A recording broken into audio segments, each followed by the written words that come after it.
Personas and defining your target audience are some of the most important concepts in marketing. Everything we do in marketing revolves around the customer, and having a well-created persona helps us keep the customer front and center. If you put the time and effort into defining your target audience and creating personas, then the rest of your marketing strategy will practically fall into place. So why define your target audience? If you're just starting out, maybe you just took over the marketing responsibilities, or perhaps you're launching a new product, you probably have a lot of questions. What should my messaging be? What's the best place to reach and engage people interested in my product? What type of content do I need to create? How do I decide what will go into my marketing mix? In this lesson, you'll see how having a well-defined target audience and personas can answer these questions and many more. Having a well-defined target audience is also a matter of money. Companies that have well-defined target audiences have an overall higher return on investment on their marketing dollars. They have higher conversion rates and more repeat customers. And their marketers spend more time doing activities that actually matter. And of course, the ultimate reason of defining a target audience is simply to identify a set of people who are more likely to buy your product. The holy grail, of course, is to identify a set of people who are easy to deal with and are willing to pay more for your product. David Ogilvy said, "Don't just create content to get credit for being clever. Create content that will be helpful, insightful, or interesting for your target audience." So let's dive into how we go about defining our target audience. Defining your target audience requires a bit of data. You could get that data in two main ways. First, if you've already got a customer base, you can examine them and you look for similarities between people that buy your product, use it often, and are easy to deal with, and who in essence are your best customers. You define what it means to be your best customer.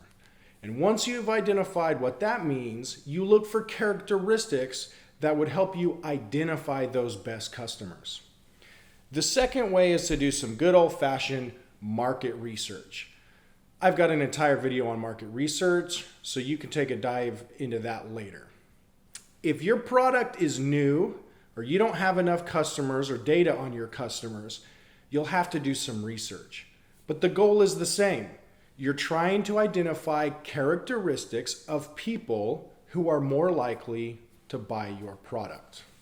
The characteristics that you're looking for can be grouped into a few main categories: demographics, pain points and needs, activities and hobbies, media use, interests, etc. When you're identifying these characteristics, you focus on the characteristics that matter.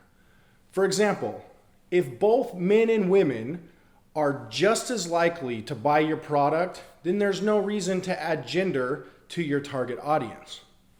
But if you have a product like bridal dresses, for example, then women are probably more likely to buy your product. So being a woman becomes an important part of your target audience. Some characteristics, like demographic information, helps us understand how to target people.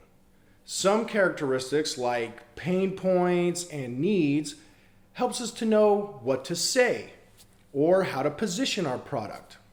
In one way or another, all the characteristics we define should help us in our marketing strategy. Now we get to the persona. A persona personifies your target audience and brings it to life. HubSpot defines a persona as a semi-fictional representation of your ideal customer. In other words, you take your target audience and you give it a name and a picture. Your target audience becomes a person with a personality and attributes. Most companies and products will have multiple personas. In most cases, you should aim for about 1 to 3 personas that are very well defined and distinct from each other. For example, one company created personas for their B2B audience. They created a separate persona for each key role in the buying decision. In a B2B setting, you'll often have one or two primary decision makers, one or two key influencers or secondary decision makers, and typically you'll have at least one person that needs a little extra convincing. In this example, they call him the anti-persona. With defined personas like this, you can now focus your efforts and market to a person. In this case, you would probably want to spend about 80% of your money and effort marketing to Manager Mark or Frontline Fred. When you create a piece of content for Fred, maybe a quick reference guide on how to use your product, for example, you can now picture him in your head and write your content specifically for him. You can spend the rest of your time creating a couple things for Ian and Sam, and maybe even write a why you should care article for Ollie. Another example that's a little closer to home. So for this video that I'm recording right now, I'm targeting my persona, Isabella. She's 18 to 24 years old and enrolled in college as a business or marketing major. Her next big milestone, of course, is to graduate and to start a career as a digital marketer. She has a lot of great ideas and really wants to show the world what she can do. But first, she needs to learn a few tools and maybe a little bit more knowledge so that she can make a real difference. If I were going to advertise this video, perhaps on social media, I would target profiles of people that fit her characteristics. I might look for online groups of future marketers or students, or try to pick up on some frequently used hashtags or something that are used by business students or college students. My video might also be attractive to other people as well. Maybe I create a persona for a one-person marketing department, the person who has to do it all. Or perhaps I create a persona for the small business owner who needs to do the marketing herself, but for now she has to do it herself until she can make enough money to hire somebody else to do it. Remember our questions from earlier? You should be able to see how having a very well-defined persona can help you answer these questions. Your persona also helps you decide on your marketing mix. Whether you're using the 4 Ps or the SAVE model that's used more in B2B, your persona will practically tell you what to do. If you need to brush up on the marketing mix, the 4 Ps or the SAVE model, I've also got a video for that too. Let's wrap things up. Your target market is the set of people who are most likely to buy your product.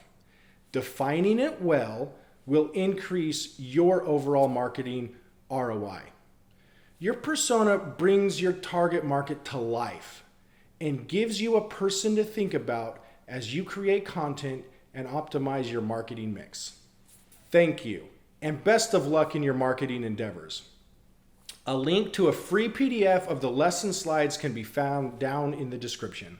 And just a quick thank you to a few people who released some great resources for free. I just want to give a little credit where credit is due. This presentation template was made by Slides Carnival, and the persona examples and resources are found on Buffer and HubSpot.